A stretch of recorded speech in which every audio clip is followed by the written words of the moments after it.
From Illinois Public Media, this is a special edition of News, Brews, and Beats.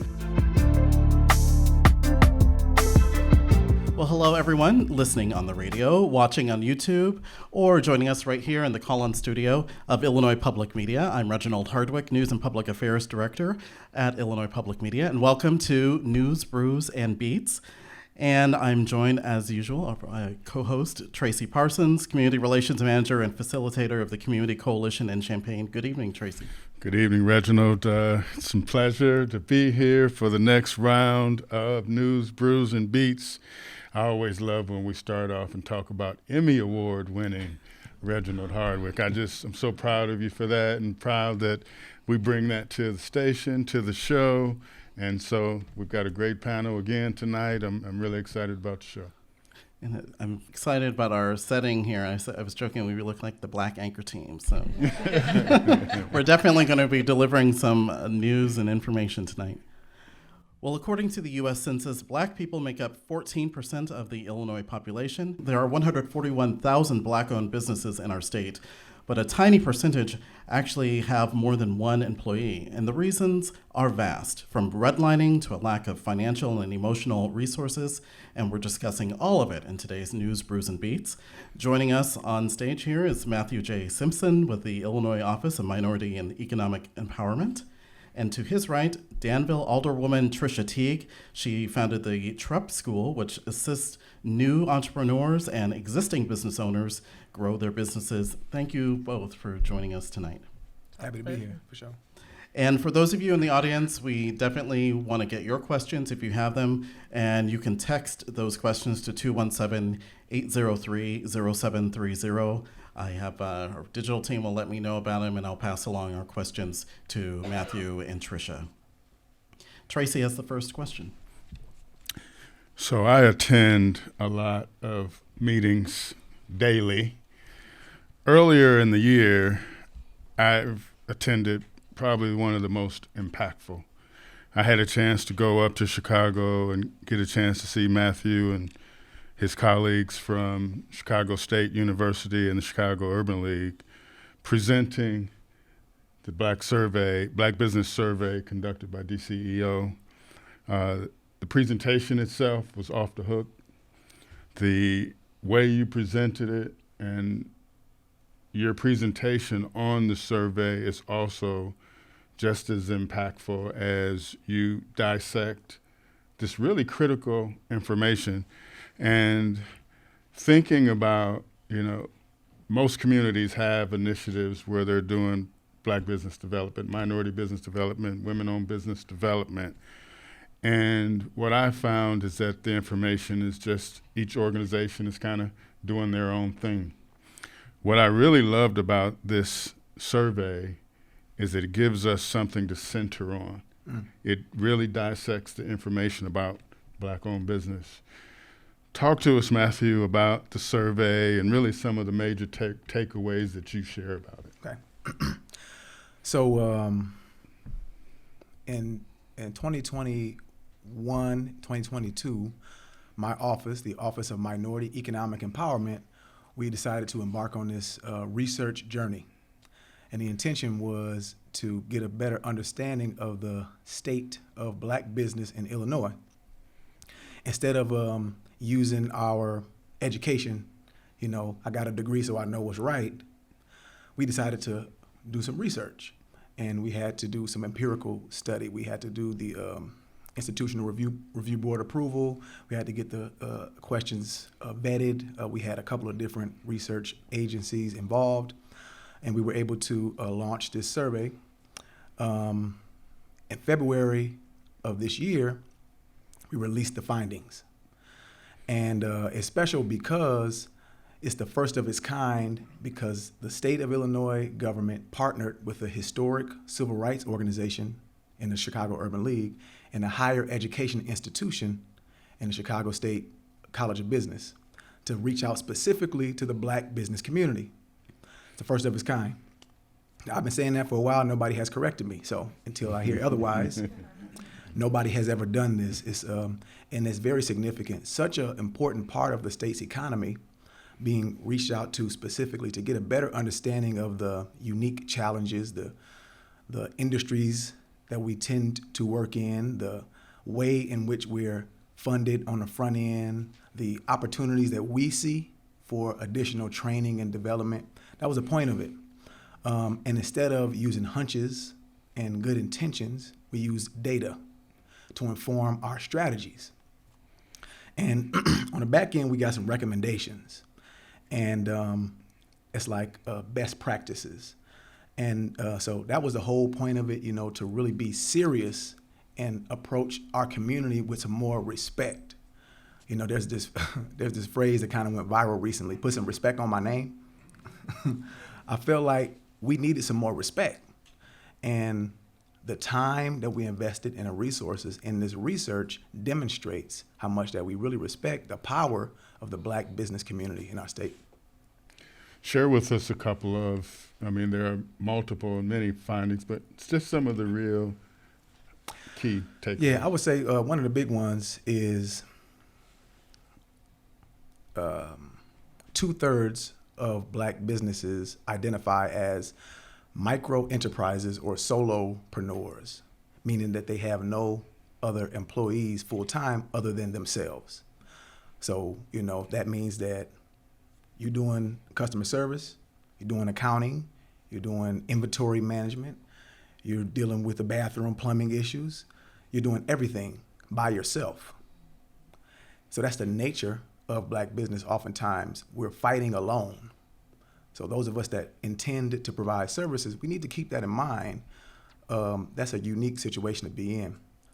We also learned that of the 34% of Black businesses that do have employees, 85% of their employees were Black.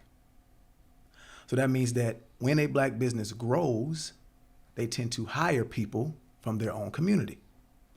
It's not unique necessarily to the Black community. It's a cultural thing. You tend to grow in the way, in proximity. But now we have a metric. We have a data point that says that if we can help these businesses become employer firms, what they're going to do is hire people in the neighborhood. What they're going to do is invest resources in the neighborhoods where it's often needed the most. So that was a really significant takeaway. When Black businesses grow, they hire Black people. However, so many of them are very, very small solopreneurs. That's one of the biggest takeaways. Tricia, let's turn to you. What is the Trep School and how does it help sustain Black businesses? The Trep School is a Black business that where we endeavor to educate, uplift, and help other businesses take off, get started, take off, and soar. At the end of the day, we want to see other people succeed. And so we provide education, we provide coaching. We have a state-funded program now where we also provide cash. So we provide some of the things that businesses need to be able to get going, because the truth of the matter is, especially in Danville, because it is an underserved community, it is a disinvested community, people need a leg up. And they don't always know what they need.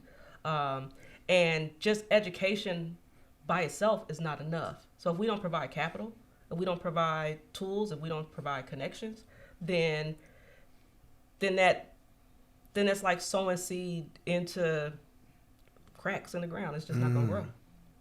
So we want to help businesses grow. That's basically what we do.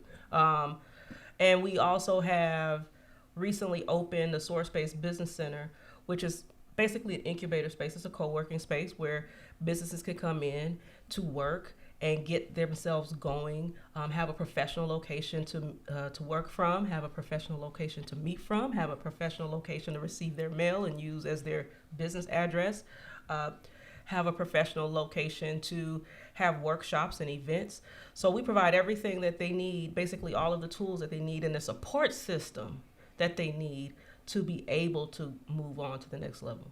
How does an incubator help in the solopreneur, as we've talked about? Part of it is having the space and the environment that you didn't have to resource yourself. We provide internet service. We provide copying. We provide offices. We provide desks. We provide a receptionist. We provide lots of other ancillary things that they won't have to provide for themselves so that they can focus on the things that are most important in their business, which is getting customers. If you spend a day having to deal with whomever your internet service provider is, then that is a day that you did not spend on talking to somebody who's going to give you money. Right. If I can add to that, there's a piece in the survey where we learned over half of black businesses are home-based, which is another unique circumstance to try to overcome as you're operating a business. So when you have a facility like Sister Teague has, with so many of the amenities that will allow for you to professionalize and really polish your services, it's a game changer. And I think it's powerful that it's a for us, by us facility that she's operating that can help us do that. So Matthew, you touched on another key point and finding from the survey. Talk a little bit more about the home-based idea versus facility idea, but also think about another key finding that you want to share as it relates and connects to black business startup, black business operating. We always have our prep meetings to talk about, right? Yeah. Okay. So we talked a little bit about getting started in business. So kind of talk about that idea as we talk about black people starting business from the homes or wherever it might be. But yeah, one of the biggest things is we talked about money. We know how important money is to a business. Money is a major issue. And the research taught us that black businesses that were capitalized appropriately on a front end tend to earn more revenues over the life of the business. So if you start out with the right amount of money, you're in better position to thrive. The challenge is so many of us aren't able to do that. Research told us 71% of black businesses leverage their personal finances to start the business, which is not abnormal. Most of us have to dig into our pockets and bet on ourselves. That's what you call owner's equity. You have to use your own money to start the business. The difference comes in owner's equity or personal finances representing your wealth position. If your wealth position as a black individual on average is about $24,000 in comparison to our white counterparts, which is about $188,000. And you're trying to start a business when $24,000 is everything you have to your name. It's going to be a different experience. It's going to be a different struggle for you. So that's the circumstance that we're coming from. We're trying to capitalize appropriately when we have a fraction of the resources to start out with. So when you can go to a facility like this and tap in to some, internet, computers, and then the network, then the voices that can help you guide your decision making, it makes all the difference in the world. I want to piggyback on that. Because years ago when I first relocated back to Danville and had a different business, had the Progressive Black News, and I decided to go get an office, I had some very difficult decisions to make. And so I remember wanting to furnish my office, and I said, okay, well, I'm going to go buy a desk, and I'm going to buy a chair, and I'm going to do all these things. And then I thought, okay, well, maybe not. And so I went and I bought a shell of a desk. Yeah. It didn't have any drawers. I didn't buy the drawers. I bought the shell of the desk. And I bought some guest chairs for people to sit at. And then I bought myself a chair. Now, anybody that came into my office knew it looked very professional. But what they did not know is that there was just a shell. There were no drawers. I later added the drawers. And then after that, I took another step and then added the return. And then I added a bigger return. And now I have a whole facility. But I remember what it was like to try to furnish that office, knowing that I had just signed a 3-year lease. Right? So one of the things that happens is you're going into business your whole wealth is spent investing in this business, and you're spending time and resources, and you're having to juggle and decide, okay, what am I going to invest in? I need to have internet service. I need to have a desk. I need to have these things. I need to have a computer, but I also need to have some marketing. Come on now. And I also need to have, a phone, and I also need to have a website, and I have a lot of different things. And who's on first? And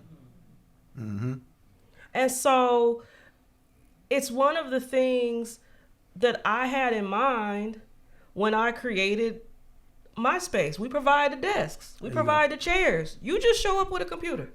Yeah. All you got to do is just show up and work and do your best work so you can focus on growing. Yes. Because if you spend all of your time and resources on all these operational expenses, you won't have a business eventually. Yep. Yeah, so one of the things that came out of the survey too is some of the environmental challenges related to operating a business. One of them was this notion of a stalled or stagnant business environment. And part of that, so, there's these aspirations to get into a brick and mortar in a stalled and stagnant business environment. We have to really be focused on the right things. We can't put the cart before the horse. So sometimes, we have a vision for business and we want it to look a certain way. And because what we understand it to be is about that aesthetic. You need to have a sign in the window. You need to have a desk with some drawers on it, But what we need most importantly is customers. If you don't have customers, you don't have a business. You have a hobby. And ain't nothing wrong with having a hobby. That's cool. But if we're talking about business, it's not as important, especially nowadays. All of us have computers in our pocket. It's not as important nowadays to jump out into a brick and mortar. There's a way to scale. And we really want our business community to understand that the business environment isn't always stagnant so much as it is, it's dynamic and digital. So the new challenge is chasing down that customer when they don't even have to leave the house to shop and creating experiences. Those are the things that, the survey is intended to do, shine a light on data and empower leaders to make informed decisions. For those of you joining us here in the studio, a reminder, you can text a question to 217-803-0730. Tricia, what is the difference between hustling and owning a business out and out? Ooh. Hustling, to me, is just about chasing dollars.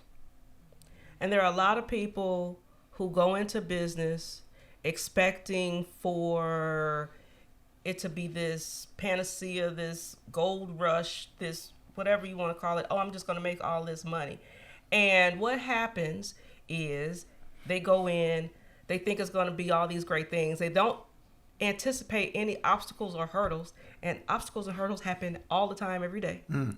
And then it doesn't work out. And then they get out of that business, and then they jump into another business, and then they jump into another business, and then they jump into another business, and then they jump into another business. And it just keeps snowballing because they didn't focus or be consistent at anything.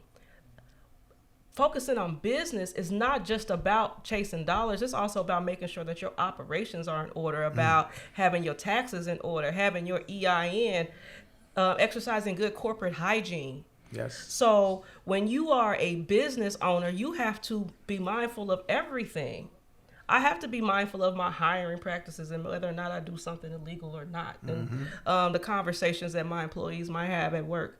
I have to be mindful of all of the things and not just chasing the almighty dollar.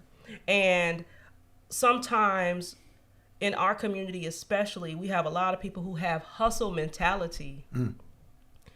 And they don't have enough business mentality. And one of the things that we do is we try to help them channel that hustle mentality. Because the truth of the matter is, it takes hustle mentality to make money in business. Well, it can't be discounted. yes. People who have hustle mentality will always have money. but their business will hit a plateau. They will hit a ceiling and they won't be able to go beyond it.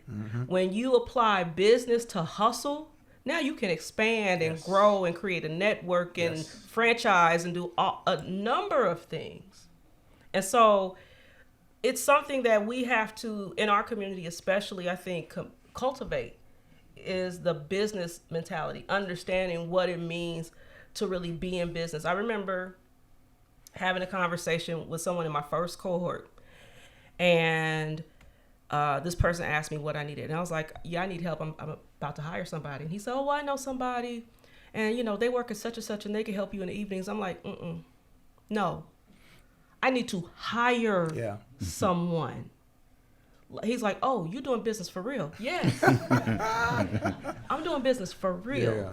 I want to hire a 40-hour a week employee. I'm going to pay taxes on this employee. Yes, indeed. Like, I'm going to do all of the things. And when you have business mentality, you're always looking at ways in which you do things the right way. Yeah, I would just add to that. We have this thing that we've said amongst each other. Paperwork makes the paperwork. You know what I mean? Formalizing your business. Paperwork makes the paper work. So when you talk about those taxes, you know, you can't be running from that. You know, you have to file your taxes. It's just a fact, because that's how you demonstrate that there's money coming and going. You have to be able to account for the dollars that you make and the dollars that you spend. It's the nature of the beast. And when you are formalizing, you out of the shadows, you can really stand up on 2 feet and fight for yourself instead of sneaking and hiding and trying to pinch money and tuck it away. So that's how you become a truly independent institution. You know, I think our community is stronger when we have more independent institutions. A business is one of those institutions that we need. But when you hiding your money and you're acting like you're not there, Paying under the table. You know, paperwork makes the paperwork. Don't be afraid of it. You know, stand up in that light and you're going to shine bright. And we saw this during COVID, right? Yes. There's all these programs that were out there that help businesses continue to move forward, to uplift businesses that were impacted by COVID. And what happened is you have a lot of businesses who did not have their paperwork in order, who did not exercise good corporate hygiene, and couldn't take advantage of the programs that were out there. Yeah. So it's millions of dollars, you know, emergency funding during the global health pandemic. Millions of dollars flowed from the federal government to the state. There were a number of programs that were stood up to connect businesses that were in need of emergency funding to dollars. All you needed to do was demonstrate that you had at least 3 years of taxes, your employee identification number, bank accounts. You had to show that you suffered a loss due to the pandemic. Very simple. And, you know, we still getting calls, people looking for grants. You know, a lot of that money is gone. But if you're ready, if you stay ready, you don't have to get ready. That's right. You know what I mean? And you're absolutely right. I think that was a really big lesson for our businesses. You got to iron them wrinkles out now. You know, preparation meets opportunity, and then you win. We don't want to wait for those moments. We got to be ready for it when they come. So, Tricia, talk a little bit about the Trep School. Someone comes in to you and says, hey, I have a business, or I want to start a business. What's the advice you give them? How do you process where they are and bringing them into your organization and your business? So one of the wonderful things that we have right now is a program called the Trep on Track Business Bootcamp. And all of our participants do not have to pay. We offer it for free because it is funded by the state. And so what we do is we have an interview and intake process where I talk to them about what their business idea is, what research they've done, if they've already been in business, how long they've been in business, what their goals are. And then they'll come into the program. And so the way that the program operates is we have 2 courses. We have an introductory course I call Trep Prep. And what Trep Prep does is it helps them to vet their business, because it kind of goes back to the exercise you all did with the survey, which is we're going to get data. and not just, I think this is a good idea because Pookie and them told me it was, or I told myself it was. And so they're required to go out and talk to potential customers to understand what problem their business solves and understand what their customers' needs and pain point is, so that they know they actually would have customers once they move forward in this business. So that's a 9-week course. And then we have the advanced course, which is called Fast Track. It's a 13-week course. And if Trep Prep is about vetting the business or vetting the idea, Fast Track is about turning that idea into a viable business. So it's going to help you with your business plan and your business model and your financial forecast and your pitch. And we also provide them with one-on-one coaching. So I actually give one-on-one sessions to every single person in the program. They get 12 sessions. And so we talk about their goals. We talk about their ideas. We also talk about fears, uncertainties, and doubts, because the truth of the matter is your business cannot grow beyond your personal capacity. And if you don't fix what's going on up here in your head or what's going on in your heart, you're not going to move forward. And so I work with them, just depends on what it is that they want to talk about and deal with. We work on those things. And then the last piece is we offer cash. So we give all of our graduates $3,000, up to $3,000 to use in their business. So they use those dollars to purchase goods and services. And then we also have a pitch contest, which shameless plug, we're having our third one next month on November 18th at 10:30 a.m. at Danville Area Community College. And we'll be giving out $10,000 on that day. Right. So all of our graduates get an opportunity to participate, but you don't have to be a graduate of our program to compete for that $10,000. And so all of those monies can be put together. So usually the last two winners have been graduates. So they've taken the $5,000 from being first place winner, put that with their $3,000 that they got as a program graduate, and really lifted their businesses up. So let's talk a little bit about that, right? Okay. So as I'm talking with entrepreneurs and business folks, or folks trying to get their businesses going, 9 weeks, 12 weeks, 13 weeks. I got to make money. I got to survive. You're trying to hustle. Okay. You're trying to hustle. You don't have to come be in my program. You don't. And there are people who have come in and didn't stay. But if you want to grow, if you want to take your business to the next level, if you want to elevate, if you want to scale, then you want to grow something that's going to be sustainable and long lasting. And there are a lot of people who do complain about the time. I'm not going to lie about that. I'm not going to lie about that. I've heard it. They don't know I heard it, but I heard it. But the truth of the matter is, it's an investment. Yeah. It's an investment in you. It's an investment in your business. I am constantly learning, because if you're not learning, and if you're not growing, and if you're not growing, you're dying. Yes, indeed. So you have to put yourself in a position to continue to grow. I learn something every single day. Come on now. I've been at this since 2018, and I remember asking myself, what do I need to do to become the person who does this for everybody else? I need to grow, and I need to be committed to growth, and I need to be committed to growing myself. Every person that's been through my organization, I've been where they are. But I got to go someplace that they haven't been, so I can tell them how to get there. Yes, indeed. We're at 1.5 million in state contracts. Ooh-wee. So I know a few things Yes, that I can help some people with. I love it. Clap for that. I have a follow-up on the pitch process, and it's a 3-minute pitch. Tell us why that time limit is important. I borrowed from other people. I don't believe in reinventing the wheel. So I went out and found other pitch contests and looked at what's best practices and what other people are doing. And I said, oh, this makes sense. Because you should be able to talk about your business in 3 minutes.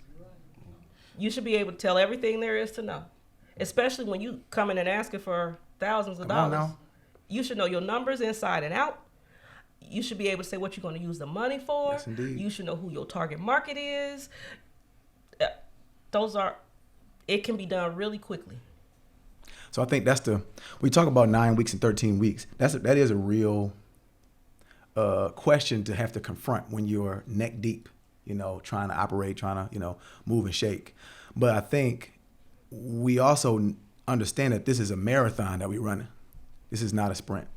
And you have to be able to endure. And nobody's coming to save us.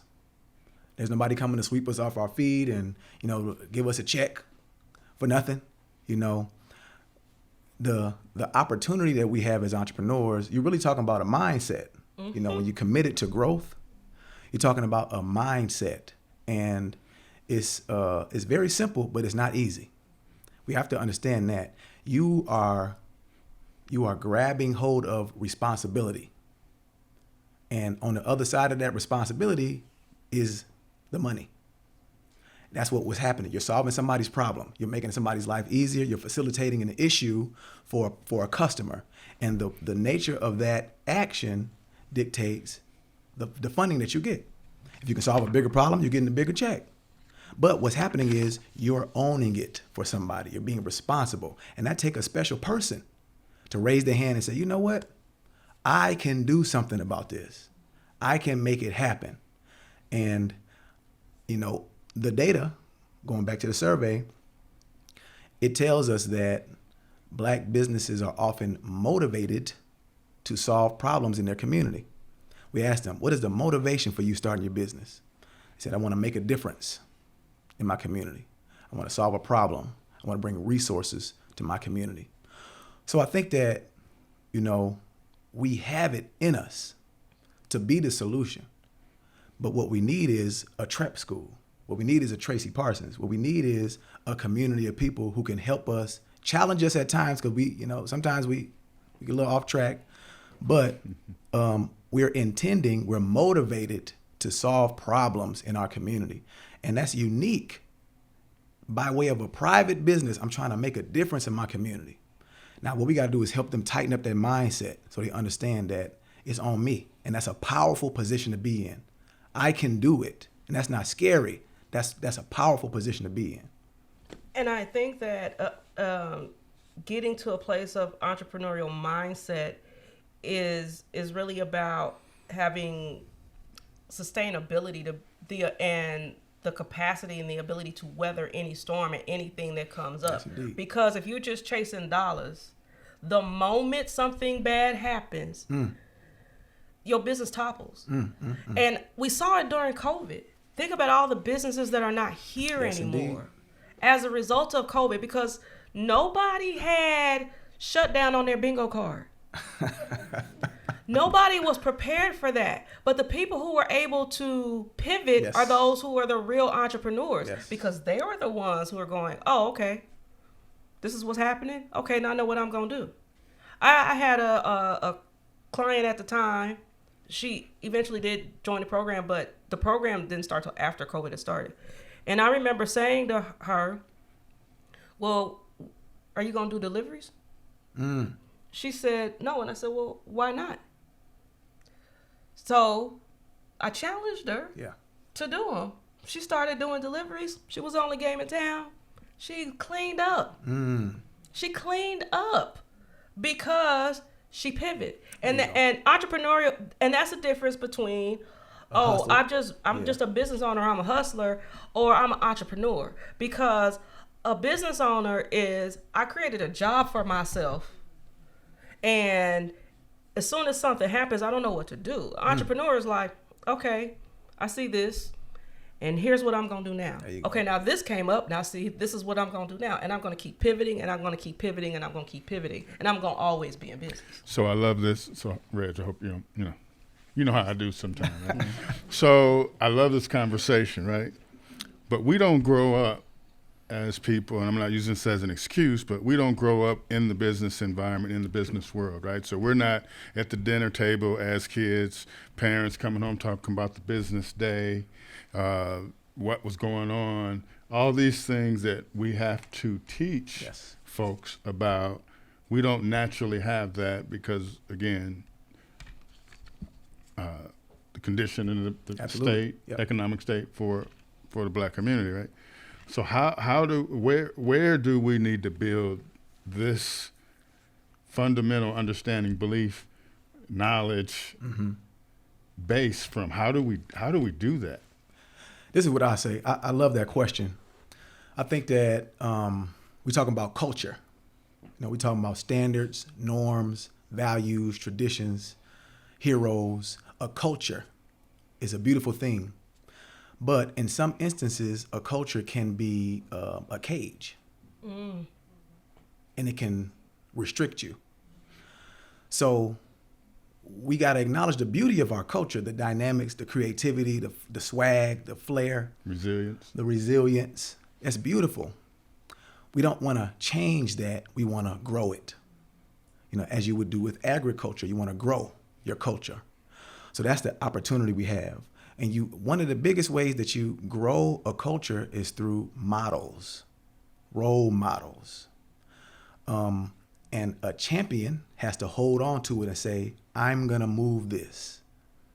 Nobody can move this for us. I'm going to move this. And that's where all of us have an opportunity. I said it once, ain't nobody coming to save us. But we love this so much that we need to be willing to stand up for it and help grow it. You grow it through models when you can demonstrate what good customer service is. Now, I know a lot of our businesses were notorious for having soft customer service. I'm using that term. I'm being light and generous. Who's going to make it different? Because we can get on our social media and complain, or we can stand up and demonstrate the skills that it takes to win. And then we can go to our brothers and sisters and say, hey, I came here at 10:15 and the sign say 10. You know what I mean? And I know that's not unique to us, but that's what the opportunity is. We can grow this thing. We can make it what we want it to be, but it's not going to be an accident. You have to be very intentional about it and very deliberate about it. And it's happening. That's the beautiful thing. We got a sister like Tricia who's doing world-class work in central Illinois. I cover the whole state, and you don't see this happening in Chicago in some places. So that's what gives me hope, to know that you have a champion like this that can provide the platform for us to grow this culture. And it is a dogfight. We wake up every day thinking about this, but we never stop it because we see how important it is and how impactful we can be.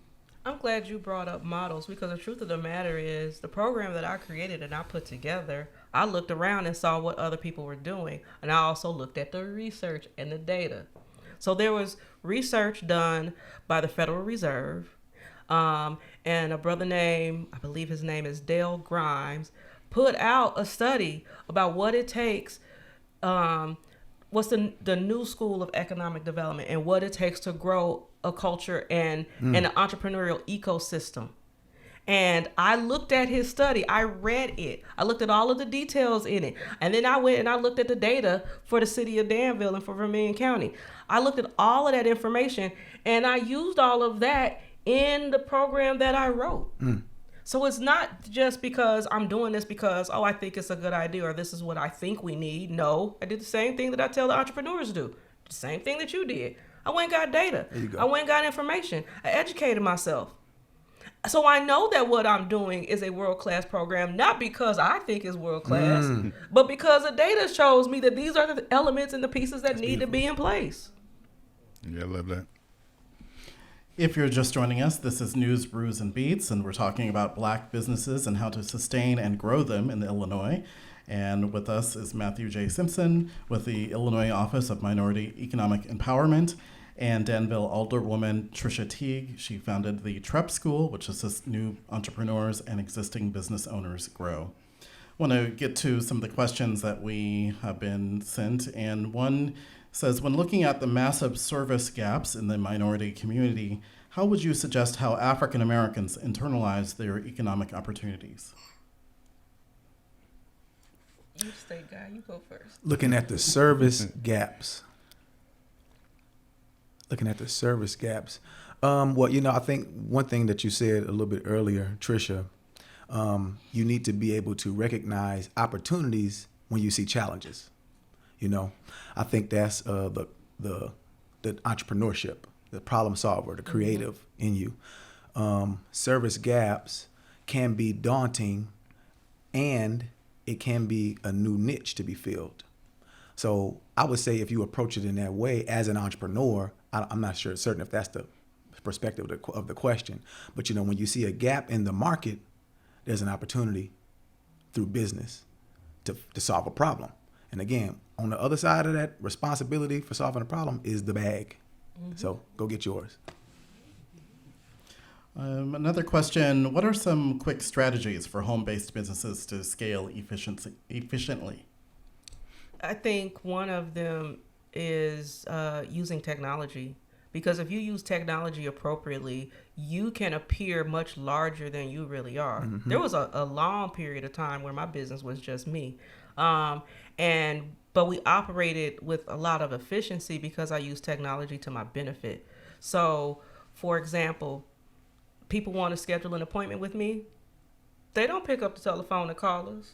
No, they go online. They book an appointment. They see my schedule. They see my openings.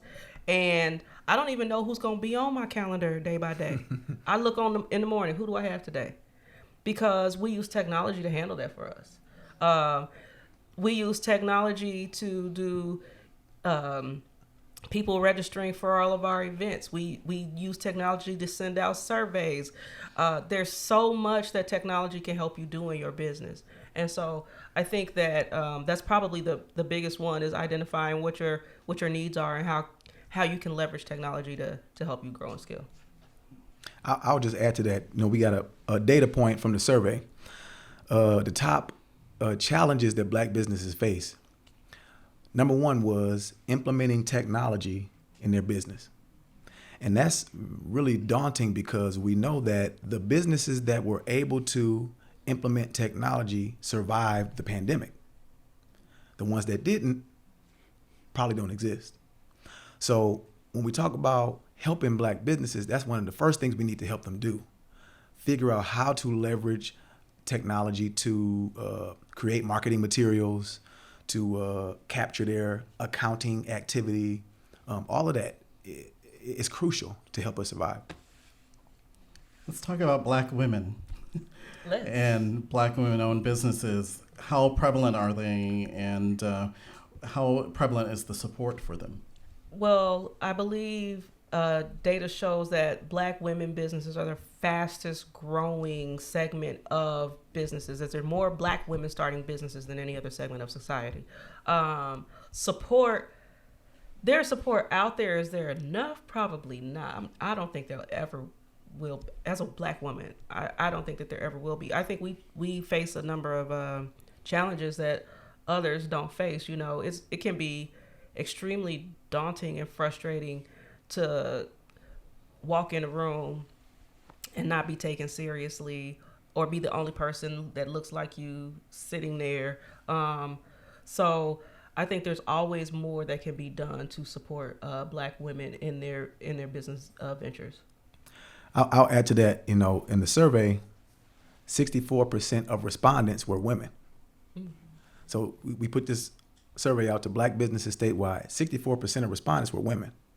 And that's in line with the metric that she just referenced. The fastest growing business segment is Black women.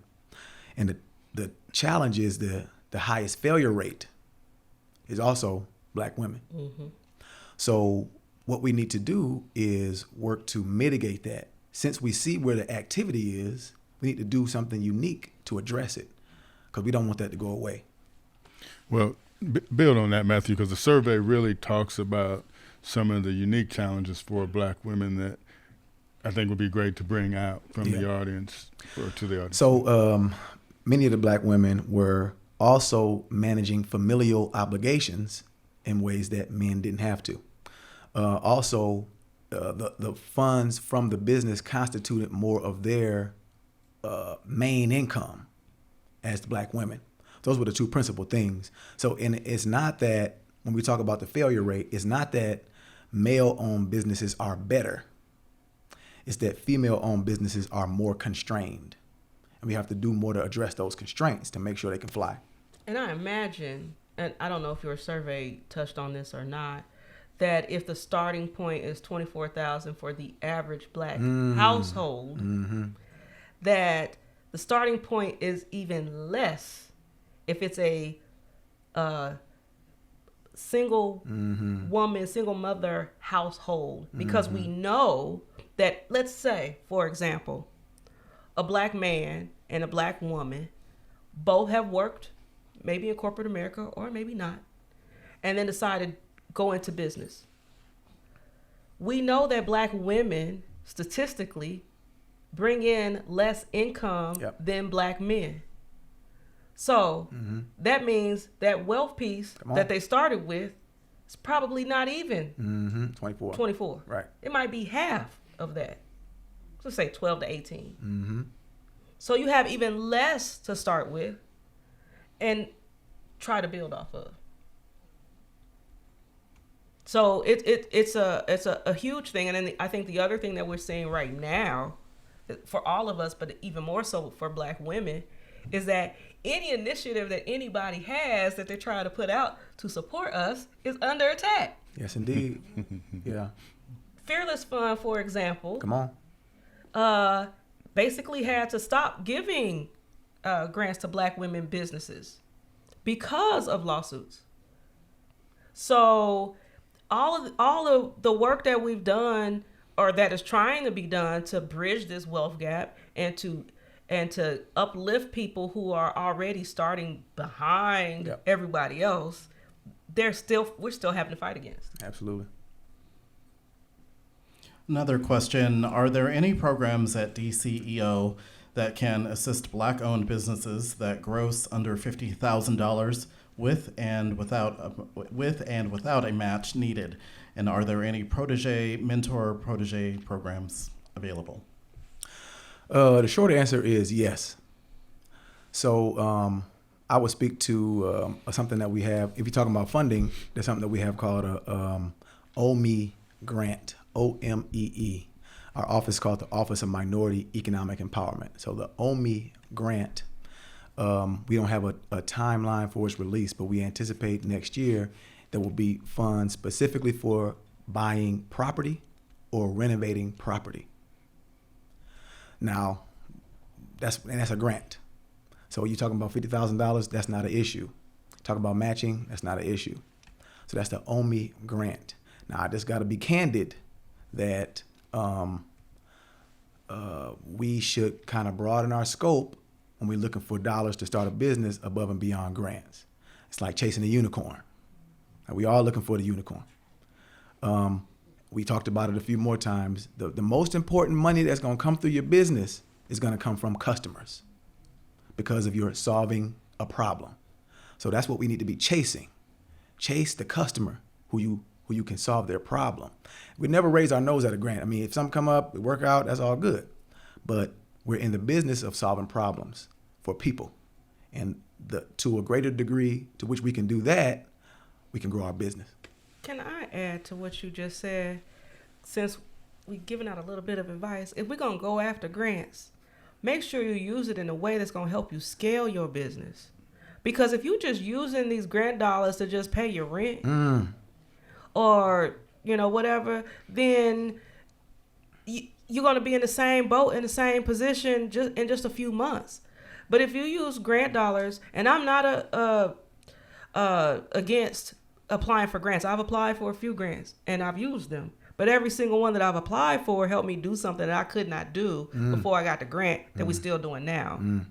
So, for example, as a result of going to the Online with Omi sessions, I became aware of a grant with the U.S. Hispanic Chamber and AARP.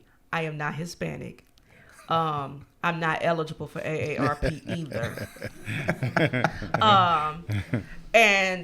But they had a grant that if you hired someone who was 50 or above, if you had someone who was 50 or above, and you sent them to a training and the training was going to result in their promotion and a pay increase, then you could apply for this grant. I became aware of it at a session that Omi does, and it was with Matt. And we applied. I had an employee who I decided I wanted her to become our community manager. I sent her to community manager training. She completed that. She got promoted. She's community manager now. And that put us in a position so that when we opened the incubator space, she can apply community manager skills and things that she learned in the space. That's awesome. So that helped us grow the business. I just applied for another grant recently. It was for $5,000. I forget who was with. I think it might be U.S. Black Chambers. And I applied to be able to hire another person to do to scale to do a specific type of project. I'm not gonna give y'all all my secrets, but to be able to scale, to be able to bring in residual income. And so I'm waiting to hear back from that. But I said, okay, this $5,000 will help fund this position, and I will either hire a freelancer or hire an employee to do this. So I will add, I mentioned the Omi Grant, and Sister Teague just shined a light on it. Every month, our office hosts a webinar called Online with Omi. The only thing we talk about is money. The only thing we talk about, federal, state, local, private money. Online with Omi every month out of the Illinois Office of Minority Economic Empowerment. It's a webinar, it's a virtual platform. So that's something we do. It's for the minority business community across the state. So, Matthew, let me just say thank you. I know you're responsible for Black business in your role for the state, but I participated in a call that you hosted with communities from across the state. I thought it was another one of the more powerful conversations and discussions to find out what was happening in Peoria, in Springfield, in Southern Illinois, in Champaign, in Rockford, and all of those. So talk about that work for us that you're doing in bringing the communities outside of Chicago together. So the beautiful thing is we did this research, we did this survey, and we got the data, but we didn't want to have it be collecting dust on the shelf. So much of my work is connecting with leaders like Brother Parsons, Sister Teague, and helping to empower the efforts that are taking place in communities all over the state. It's so important that the people who are in the trenches getting support, can scale up the right way. So this data was, to me, intended to empower those individuals. So what we did was we took that data all over the state. We connected with a sister in Peoria. She saw the data. She said, I want to do a financial empowerment event. So she did a Black business financing fair after getting this data. There's a group in Rockford, where I'm from. It's called Think Big Entrepreneurship Organization. They implemented the Think Big School of Business, leveraging the data. Tracy, he did an amazing thing taking these pop-up events, which is a response to the stagnant business environment. When you take the business environment to the neighborhood, it's a platform that's so much more accessible. That's what Tracy did, leveraging these pieces of data. In Southern Illinois, there's some sisters has the Black Chamber of Commerce of Southern Illinois in Carbondale. They partnered with their higher education institution, SIUC, to host the Black to Business Expo, connecting with the students and the Black business community, creating these commercial opportunities. And what we did was we leveraged the data to help these leaders in communities all over the state figure out what piece can you pull to make something happen in your community. That's what the point is. We are the solution. We're not the problem. But with the right support, we can make some special things happen. That's what my intent is. We've got a little under 15 minutes to go, so I'll just say our future questions here, just short but substantive. One question that we received is, what are the current resources for Black-owned businesses, startup funding, business credit, successful bookkeeping? Do we have a directory? One thing I'll reference is online, we have this thing called the Business Resource Library. On the Illinois Office of Minority Economic Empowerment's webpage, it's the Business Resource Library. It's a collection of brief videos that cover the foundational topics that are needed to help start up a business, like marketing. How do you identify your customer and go pursue that customer? The 5 keys to formalizing your business. How and why it's important to file your taxes. In pursuing this idea of becoming a minority-owned certified business or woman-owned certified business. And then how to go after grants. These are really foundational videos. We got the slides up as well, 30 minutes at a time. You can do it while you're washing your dishes, doing laundry. These are one of the really entry-level resources we intend to provide to entrepreneurs, because so much of the gap is in that knowledge base and that understanding base. So that's the knowledge piece. I do want to mention a loan program that we have called Advantage Illinois. It's what we call a participation loan. And for black businesses, you can lock in to a 2% interest rate on the state's portion of the debt. Now that's significant. Now it's a blended rate, so you get half of your project market rate, half of it will be locked in at 2%. So it's called Advantage Illinois. Something that you want to consider as a startup business, because we do extend those dollars to startups as well. Another question, I really love this. What was the hardest time on your business and how did you handle it?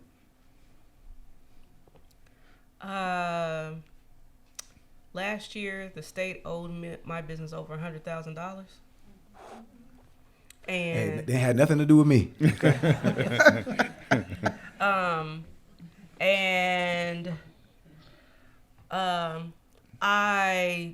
We continue to move on. I didn't have to furlough. Thank God for that. And I also called on resources. I didn't take it just lying down. I was making phone calls. I was calling my state rep and state senator like, hey, can you make a phone call? That's good. Because I needed them to know what was going on and I needed them to work on my behalf. So that probably was the hardest time financially, because you don't know when the issue's going to get resolved. So, I had to be a little bit of a bulldog in that situation. But I think one of the things that you have to keep in mind is that doesn't kill you will only make you stronger. It wasn't the first time the state owed us money. It won't be the last, as long as we keep doing business with the state. And so I know that I think what it really boils down to is the whole mindset piece, and knowing that whatever comes, I'm going to deal with it. I don't know how I'm going to deal with it. I'm going to lean on my faith. I'm going to be resilient, and I'm going to keep moving. And that's what I think, that's the difference between entrepreneurial mindset and business owner, entrepreneurial mindset and hustler. Because if I'm focused on the long range, a long-term goal, my vision, my mission, all of these things is going to work out. If I could just add to that, I love what you said about, if it doesn't kill me, it makes me stronger, and that resilience, which is part of our culture. And there's sometimes, the notion of self-care right now is very, very, I don't want to say trendy, but it's great to me that it's been elevated to a more visible platform. We need to learn how to take care of ourselves, unplug, in whatever way that you like to. Sometimes you want to cook yourself a meal. Sometimes you want to take yourself a nice bath, light some candles. But other times, you're going to have to ball your fists up and be resilient. Because in some instances, there's not enough candles that you can light. You're going to have to stand up and fight back. And that's what you did. You said, I didn't take it lying down. You advocated for yourself. That's what we have to do. We have to be our own advocate. That's part of that resilience. And you just have to know that you can do it. You can do it. How important is having a support system, and do you encourage people really, more than just saying, I have my friends and I just want to vent, but really having a support system that you can really count on? It's huge. Every entrepreneur needs a support system. I'm a person who believes in, obviously I'm a coach, so I coach other entrepreneurs, so of course I support them. But I also have a coach. I have blind spots. I have things I need to talk through with someone else. Now, I'm easy to coach because I'm a coach. So I'll do stuff. I'm like, before you give me homework, this is what I'm going to do next time. So it's important to be able to have a circle of like-minded individuals and people that you deal with. And the truth of the matter is, we as entrepreneurs do crazy things. Entrepreneurship is crazy. It's not for the faint at heart. Come on now. And you got to be able to find other people who are like you, who are like-minded, who's not going to poo-poo on your idea or look at you like you lost your mind and say, yeah, you know what? I think that can work. And you know what else I think you can do? You can do this, this, and this too. You want people who are going to add to you. Yes. And when your circle is other entrepreneurs, that's what happens. That iron sharpens iron. Yeah. Those people add to you. They make you better. And so that's one of the reasons why I do what I do. Because the truth of the matter is, I wanted to be around people just like me. I wanted to be able to have conversations with other crazy people talking about crazy things we're going to do. Because who would have told me 5 years ago that I would have done 1.5 million, or that state owed me $100,000 and I didn't, shut down and lose it. It's beautiful. Resilient. But here we are. So that people know, okay, well, if that crazy chick can do it, well, I can be just as crazy and do it too. So I want to add to that. I want to reference the data real quick. We asked Black businesses, where do you turn for support? Where do you turn for additional support when you need it in your business? There was a list of options for people to choose from. The top 2 selections. Number 1 was my immediate network, friends, mentors, or industry connections. Number 2 was my gut.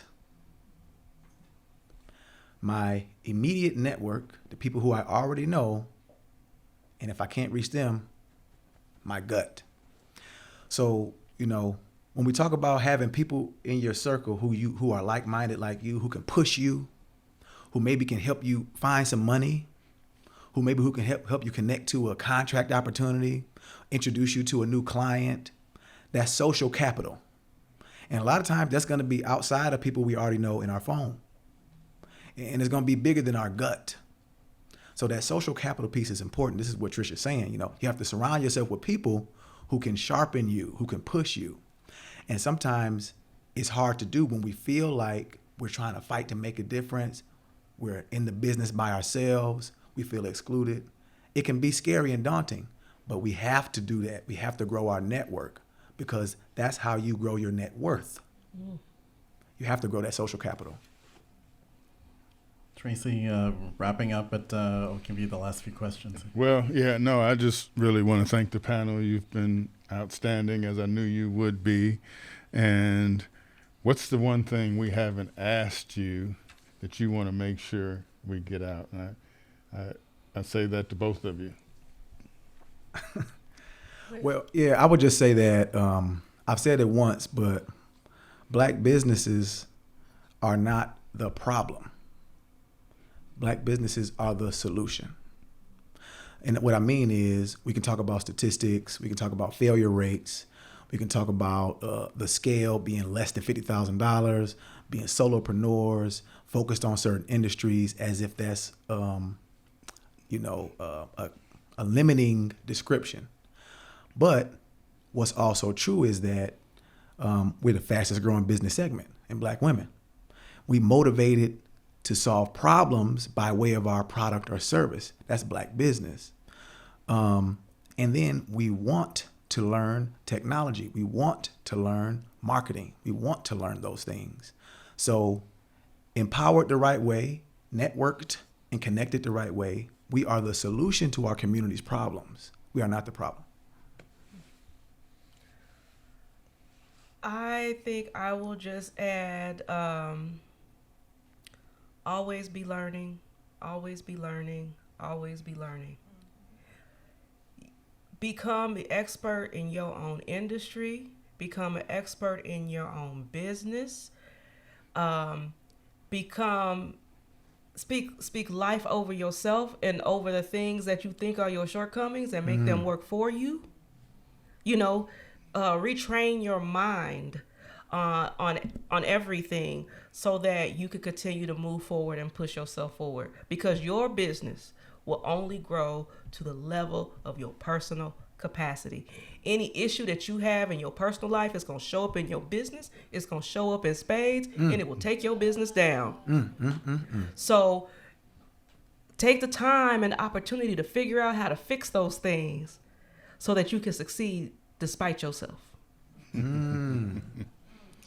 We've been talking about Black businesses in Illinois and how to sustain them with Matthew J. Simpson with the Illinois Office of Minority Economic Empowerment, and Danville Alderwoman Tricia Teague is founder of the Trep School, which assists new entrepreneurs and existing business owners as well. Thank you both for joining us. Thank you for having us.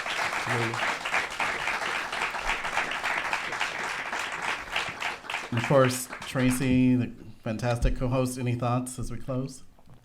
Well, I think, as Matthew just said, this is really one of the key issues that we have to address as a community, as a people, right? It's critical that we improve and strengthen our economic base, right? Because nobody's going to save us, as Matthew has said a couple different times. It's on us to do. This is one of the ways that we really can grow, strengthen, connect. And we talk about hiring, I mean, all the different ways that this makes a difference for our community. So it's imperative that we do this and do this well and build sustainable models, right? So not just the quick feel-good types of things. I'm talking about long-term economic sustainability. And that wraps up this edition of News, Brews, and Beats. We'll release this latest episode on the Illinois Public Media YouTube channel the week of November 6th. And you can also hear this segment on our new Black-focused audio service debuting in early next year, 2024. Before we go, I want to thank Jill Clements, the producer of News, Brews, and Beats, and the Associate Director of Corporate Support. Also want to thank our crew, DJ Roach, our video manager back in the control room, and all of our crews here in the studio and the control room as well. Lily Duncanson, our Director of Broadcast Operations, and Moss Bresnahan, our Executive Director. News, Brews, and Beats is a production of Illinois Public Media, and good night from the Collins Studio on the campus of the University of Illinois, Urbana-Champaign.